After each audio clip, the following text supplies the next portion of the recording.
Bonjour à tous, on se retrouve pour le chapitre 10 sur l'outillage du frigoriste.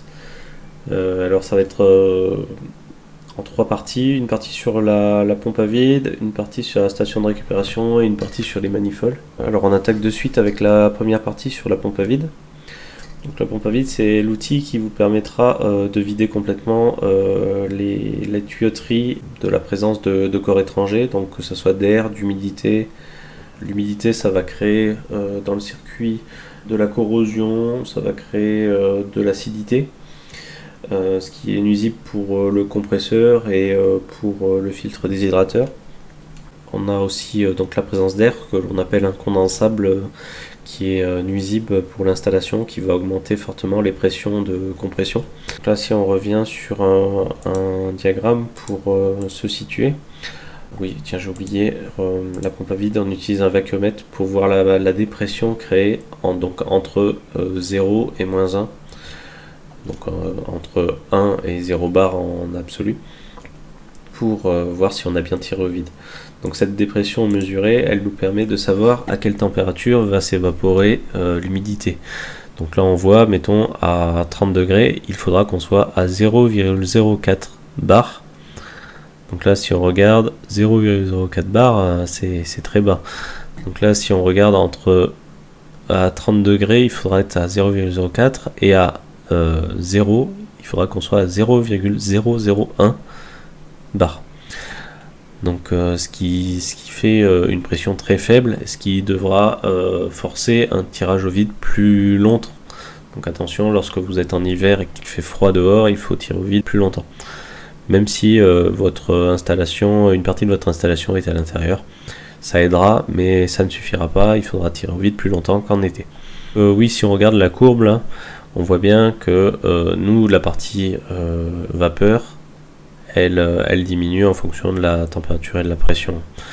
Donc plus on abaisse la pression, plus la température d'évaporation sera faible. Bon, maintenant on passe à la station de récupération.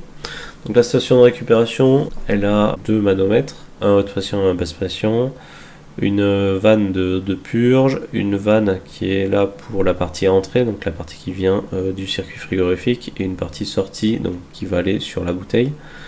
Donc si on regarde un schéma, voilà, un schéma de l'installation sur un circuit frigorifique, on voit bien, on se positionne donc entre la HP et la BP. On vient aspirer dans un premier temps la partie liquide pour l'amener jusque dans la bouteille, puis dans un second temps toute la partie vapeur, donc en ouvrant la partie BP. Voilà.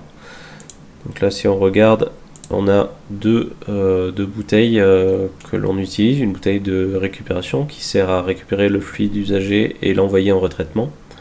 Et une partie donc transfert qui permet de récupérer le fluide et la réinjecter sur une autre installation ou sur l'installation qui a été réparée. Alors la station de récupération, elle comporte deux éléments principaux, un condenseur et un compresseur. Donc là on voit la partie électrique, la partie mécanique doit être dessus. Le fonctionnement de la station de récupération, elle a deux modes essentiels, une partie où on récupère et une partie où on va purger la station pour la vider complètement. Donc dans un premier temps, là je vous montre le schéma fluidique de la station de récupération en récupération. Donc là, de ce côté-là, on aura l'installation fluidique, de ce côté-là, on aura la bouteille. On aspire dans l'installation, donc dans un premier temps en liquide, comme je le disais, et dans un second temps en vapeur, donc en ouvrant la vanne dans un premier temps sur le liquide qui est sur ce niveau-là, et ouvert complètement sur donc open. On va comprimer le fluide. On va la deuxième vanne là, c'est la vanne 4 ici, donc je vais mettre les numéros, tiens. La deuxième vanne ici, c'est la vanne 4. La vanne 4, on va la laisser en recovery, donc ce qui va pousser le fluide sur le condenseur. La ventilation du condenseur va le faire se liquéfier et on l'envoie sur la bouteille. Une fois qu'on a aspiré tout le fluide de l'installation, il va falloir purger cette installation. Donc pour purger, on va passer la vanne 3 en purge, donc la partie basse, ça va fermer, donc c'est pas loin de close, ça va fermer la partie aspiration sur l'installation, et on va récupérer le fluide pour le comprimer et l'envoyer sur la bouteille. Donc là, ce qu'on voit, c'est on va purger tout ce qu'il y a dans le condenseur, ce qui reste dans le condenseur. On va l'aspirer, le comprimer et l'envoyer directement en haute pression sur la bouteille. Attention, oui, sur une station de récupération, même après une purge, il reste du fluide à l'intérieur. Et si vous l'utilisez sur un autre type de fluide, ça peut dénaturer sur du fluide. Si c'est pour du transfert, ce n'est pas conseillé. Il est préférable d'avoir une station de récupération par fluide pour ne pas faire des mélanges. Le dernier élément que l'on va aborder, c'est le manifold. Donc le manifold, il est composé de 4 éléments principaux: le mano basse pression, le mano haute pression, le jeu de vanne et la partie corps du manifold qui sert à bypasser la HP et la BP.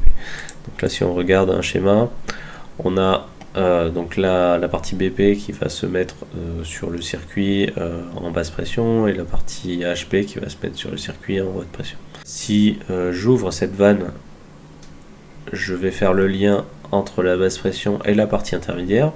Si j'ouvre cette vanne, je vais donc pareil mettre en relation la partie haute pression avec la partie intermédiaire.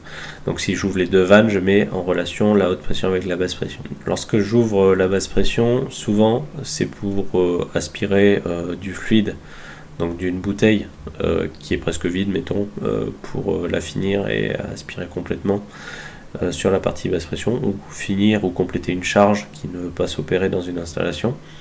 La partie haute pression, à contrario, elle est là pour plus faire une récupération. Donc lorsqu'on va commencer une récupération avec une station de récupération, on va ouvrir uniquement la partie haute pression pour que le fluide à l'état liquide soit aspiré par la station de récupération. Voilà. J'en ai fini avec l'outillage. La fois prochaine, on va voir comment l'utiliser sur différentes procédures. Alors les procédures que l'on va évoquer, c'est la pose des manomètres sur une installation frigorifique, la procédure de vérification d'étanchéité d'une installation, le tirage au vide d'une installation frigorifique, charger une installation frigorifique, retirer les manomètres sur une installation chargée et la procédure de récupération de fluide. Je vous laisse, à bientôt.